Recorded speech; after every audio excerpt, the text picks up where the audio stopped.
Hi, it's Sean, the Fluency Awesomizer, and here's another video where I'm going to take a few minutes and help you decode big words and also give you some spelling tips to carry around up here. Use when you need. Now, I've got two words I want to look at today, and they're both pretty big, so let's get ready. Let's get ready. Let's get ready.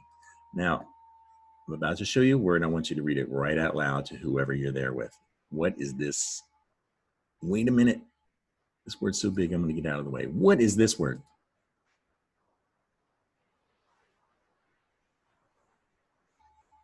All right, how about this word?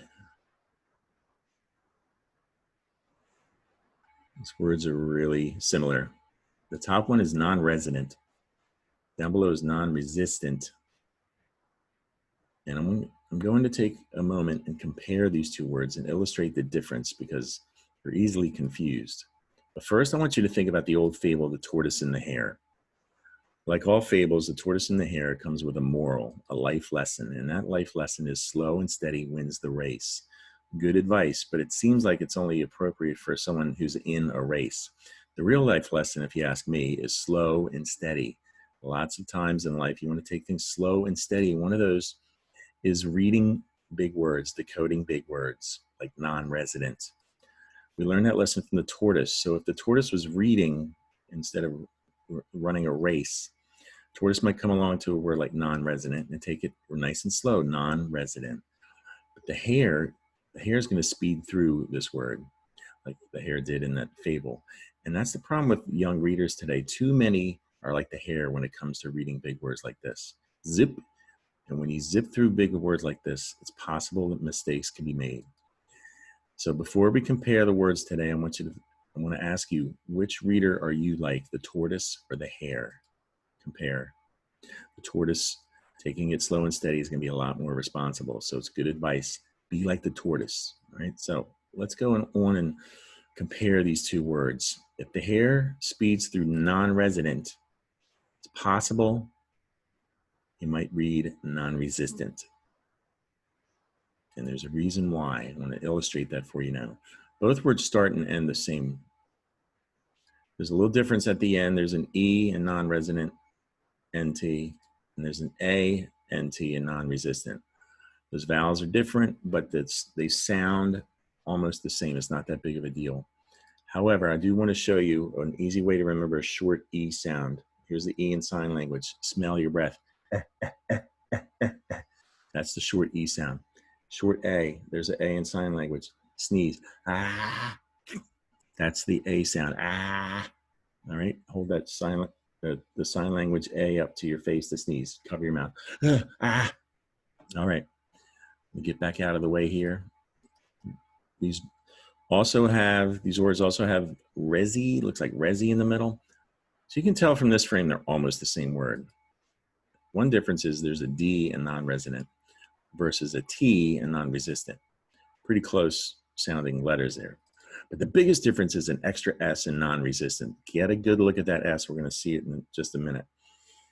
But there are two S's in non-resistant. Now, if the hare, non-resident, actually, hold on a second. We're going to, my question for you is, how can non-resident be confused with non-resistant? Let's take a look. Non-resident has non, also has the re, has the SI, and an ENT ending with that D. We talked about that difference. So how can the hare confuse non-resident with non-resistant? Watch this. On your mark, get set, go. Suddenly, non-resident looks like non-resistant. The D changed to a T, but the hare added the S. There wasn't an S there.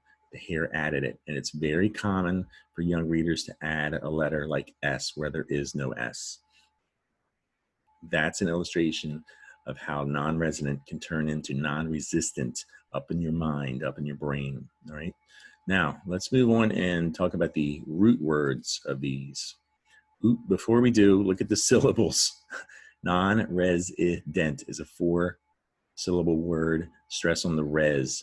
Now notice res sounds like res, but it's an S. Down below, non-resistant. Also, zis sounds like zis. It's an S. That's something you need to know and recall. Sometimes an S makes a Z sound. Right? And that's important to remember when you're spelling. Now let's look at the root words. We'll start with non-resident. Non-resident comes from an old Latin word, sedere. It's Latin, and in Latin, sedere means to sit. Like this good boy. Oh, who's a good boy? You sit. Sedere. You add the Latin prefix re, we pronounce it re, residere. That re in Latin means again. So we have residere, which in Latin means to sit again. Like this good boy, oh, who can sit again? This a good boy. It also means to settle. And to settle makes me think of settlers, people who were sitting and they decided they were going to get up and they were going to move and find another place to sit. Settlers. And they're not only looking for another place to sit, they're looking for a place to live. So residere over time became the French word résider, and résider became in English reside. Hear that Z, reside? And reside means to have a permanent home, like home sweet home. So reside, see that silent E in reside?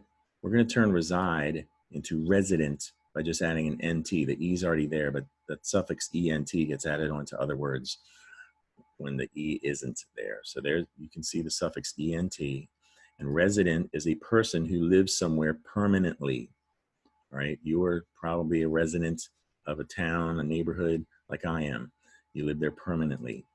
And non, we're going to add the prefix non, which means no in French. So you can consider that a French prefix. Non-resident is not a resident, a permanent resident, right? So let's consider maybe someone visits your house. They're not a resident. So that's where we get the word non-resident. The origin, the root word of non-resistant is also Latin, sistere. Looks like the word sister, doesn't it? It's Latin, sistere. And sistere doesn't mean the girl child. It means to take a stand, all right? Pretty interesting, right? To take a stand, and these days everyone's taking a stand against bullying, right? That's what sistere means in Latin. To stand up against bullying is one example of to take a stand against something. Adding the prefix re, the Latin prefix re also means against, and that means resistere means to take a stand against something. It also means to oppose.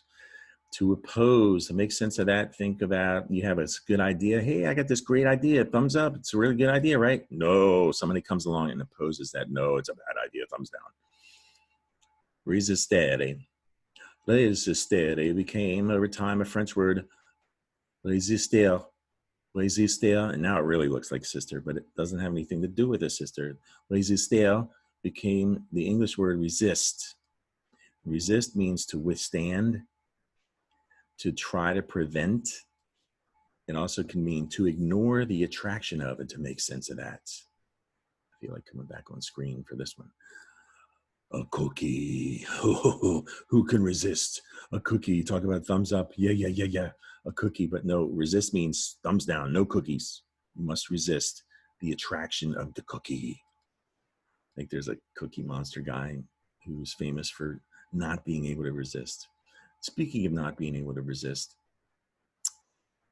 resistant, we add the suffix ant, and that makes the word resistant, which is an adjective meaning capable of resisting. Non-resistant means not capable of resisting, and that makes me think of the Cookie Monster. He's always eating cookies. That's the root of non-resistant. Now we're going to wrap this video up. Get ready to read this long phrase. It's extra fluency practice, and I want you to think tortoise. Be the tortoise. I want you to read this right out loud, and the only objective here is for you to get from the start to finish the best you can out loud. hit pause and give yourself plenty of time.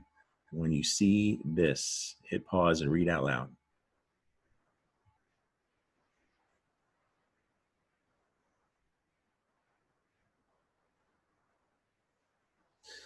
All right, that's going to do it for today. Subscribe to my YouTube channel where you can find lots of videos just like this one. I post them every weekday to help readers in 2nd through 6th grade decode big words.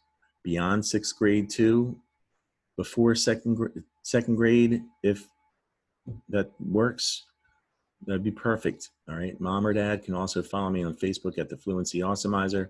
In my photos, there are over 200 fluency exercises just like these, just like the last slide we looked at, to awesomize your fluency, right? The whole reason I'm here. Well, I hope you enjoyed the video, and come back and see me again soon here at the Fluency Awesomizer, all right? I'll see you soon. Bye.